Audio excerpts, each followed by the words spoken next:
సీతమ్మ రావణుడికి ధర్మబోధ చేసి రావణుడి పరాక్రమం ముందు అతను ఎంత అల్పుడో వివరించింది. దానికి విపరీతమైన ఆగ్రహానికి లోనైన రావణుడు తన అసలు స్వరూపాన్ని ప్రదర్శిస్తాడు. సీతమ్మకు రావణుడు విధించిన 2 నెలల గడువు ఏమిటి? ఈ విషయాలన్నీ ఈ వీడియోలో తెలుసుకుందాం. వీడియోను చివరి వరకు చూడండి. మీరు ఇంకా నా ఛానల్ని సబ్స్క్రైబ్ చేసుకోకపోతే వెంటనే సబ్స్క్రైబ్ చేసుకోండి. రావణుడు ఆ విధంగా తనకు వ్యతిరేకంగా సీత పలికిన కఠినమైన మాటలు ఆలకించి ప్రీతిని కలిగించు దర్శనము గల ఆమెకి ఇలా ప్రియము పలికెను. పురుషుడును నయించిన కొలది స్త్రీలకు వశపడును. వారికి ప్రీతి కలుగునట్లు మాట్లాడిన కొలది పరాభవమునందును. పెడత్రోవను బోవు గుర్రములను సమర్థుడగు సారథి నిరోధించినట్లు నీపై కలిగిన కామము నా కోపమును అడ్డగించుచున్నది. కామము ప్రతికూల స్వభావము కలది. ఏ మనుజుల ఎడ ఆ కామము ఏర్పడునో వారి యందు దయ ప్రేమము కలుగును. ఓ సీత, కావుననే నీవు వధింపదగి ఉన్నను, అవమానింపదగి ఉన్నను, కపటముగా వానప్రస్థ వేషము ధరించిన రామున్నే ప్రేమించునున్నను, నిన్ను చంపించుటలేదు. ఓ సీత, నీవు నన్ను ఏ విధంగా కఠినంగా మాట్లాడినావో వానికి ఫలముగా నిన్ను క్రూరముగా వధించుట యుక్తము. రాక్షస రాజగు రావణుడు సీతతో ఇట్లు పలికి కోప ప్రణయములతో కూడినవాడై సీతతో మరలా ఇట్లనెను.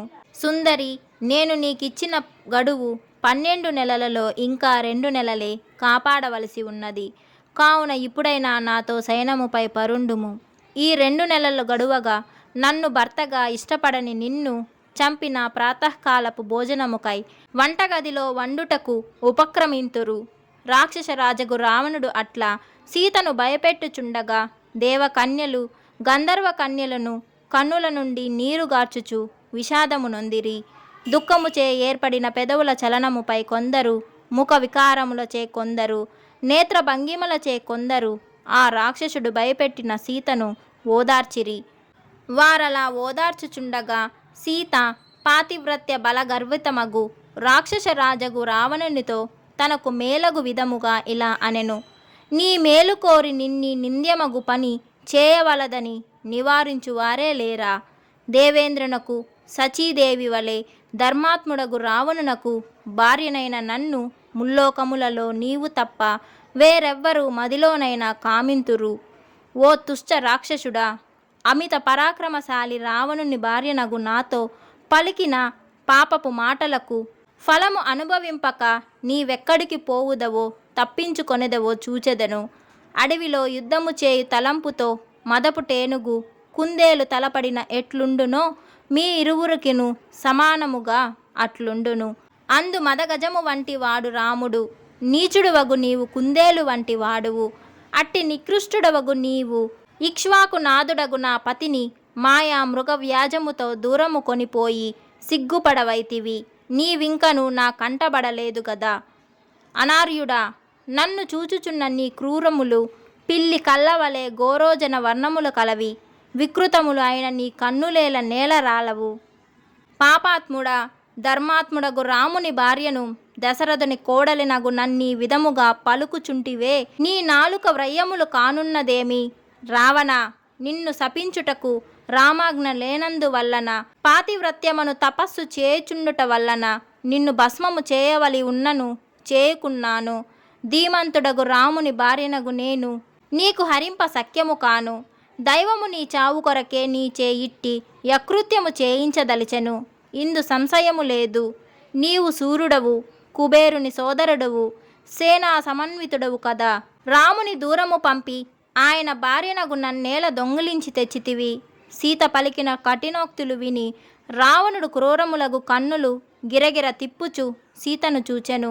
అప్పుడు మేఘము వలె నల్లనై పెద్ద మూపు మెడ కలిగి సింహము బలము నడకతో కూడిన శ్రీమంతుడగు ఆ రావణుడు నాలుక కొన కన్నులు వెలుగుచుండగా కోపము వల్ల కిరీటము కొన చలింపగా పొగరుడై కనిపించుచు చిత్రవర్ణములు గల పుష్పమాలలు దాల్చి వడలికి చందన మలదుకొని ఎర్రని పుష్పమాలలు వస్త్రములు దాల్చి మిక్కిలి ప్రకాశించు భుజకీర్తులు అలంకారములు ధరించి ఇంద్రనీలమణి ఖచ్చిత ముకుటచే నల్లనైన పెద్ద మొలతాళ్లు ధరించుటచే అమృతమును పుట్టించుటకు సర్పమునను కట్టిన మందర పర్వతము వలె ఉండెను.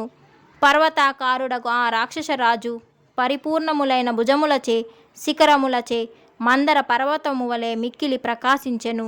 బాల సూర్యుని వలె మెరయు కుండలముల దాల్చిన ఆ రావణుడు ఎర్రని చిగుళ్ళు పూలతో నిండిన 2 శోక వృక్షములతో కూడిన కొండవలే ఉండెను. ఇట్లా అలంకరించుకొని కల్ప వృక్షము వలె ప్రకాశించుచు రూపుదాల్చిన వసంతుని వలె భూషణములు ధరించి ఉన్నను. రావణుడు శ్మశాన మందలి చెట్టు వలె చూచుటకు భీతిగొల్పుచుండెను. ఆ రావణుడు కోపముచే కన్నులు ఎర్రబారగా సీతను చూచుచూ పాము వలె నిట్టూర్చునిట్లనెను.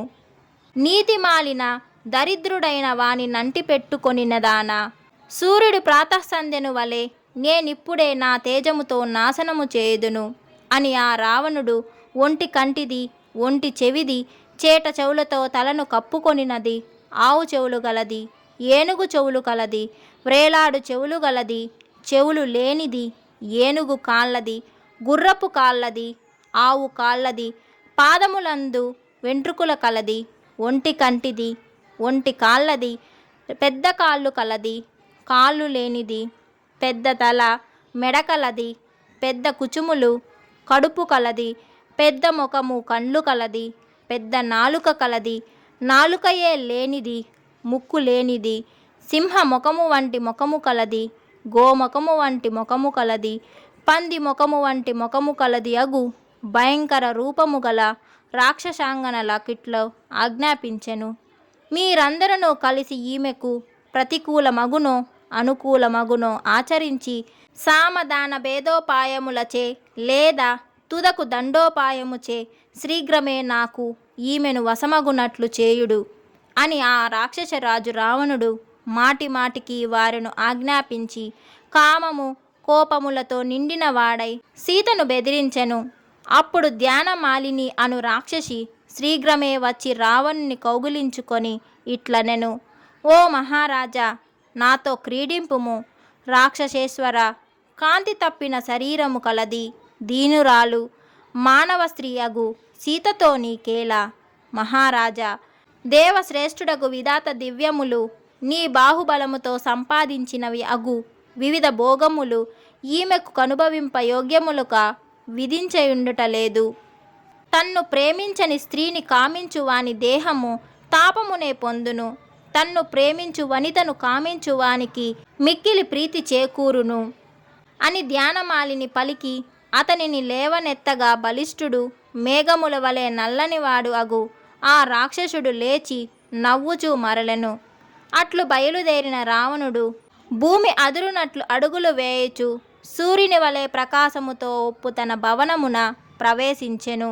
దేవకన్యలు, గంధర్వ కన్యలు, నాగకన్యలను రావణును కన్ని వైపులను పరివేష్టించి ఆ శ్రేష్ఠ భవనమున ప్రవేశించిరి.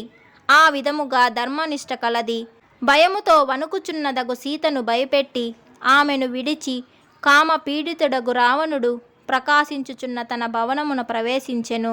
ఇట్లు వాల్మీకి మహర్షి రచించిన శ్రీమద్ రామాయణమున సుందరకాండమున 22వ సర్గము. జై శ్రీరామ్. నెక్స్ట్ వీడియోలో రాక్షసాంగనలు సీతను ఎలా బుజ్జగించారు అనే దాని గురించి తెలుసుకుందాం. ఈ వీడియో మీకు నచ్చినట్లయితే తప్పకుండా లైక్ చేయండి. అలాగే మరిన్ని ఆధ్యాత్మిక విశేషాల కోసం తప్పకుండా సబ్స్క్రైబ్ కూడా చేసుకోండి. Thank you for watching this video.